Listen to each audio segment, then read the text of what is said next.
This video will show you how to use exception handling action in your recordings.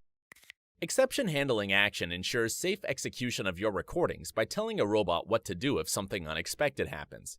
The action consists of two blocks. Try to complete block contains actions which can result in an error. If an exception occurred block contains actions that should be executed if any action from the try to complete block results in an error. Let's see how to use it in a recording. We have a script that opens the links to some restaurants' pages on Yelp.com from an Excel spreadsheet and saves the restaurant's phone number to another column. If a restaurant doesn't have a phone number, the web element action will result in an error and the script execution will fail. To avoid it, we can use exception handling action. Drag it to the actions flow and put the web element action inside try to complete block. The bot will try to find the phone number on the page and save it in variable phone.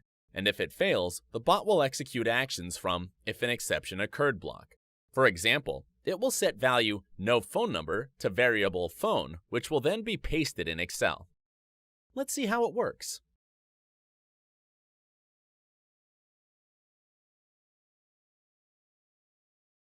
The script has been executed successfully. The bot set value no phone number for the second restaurant.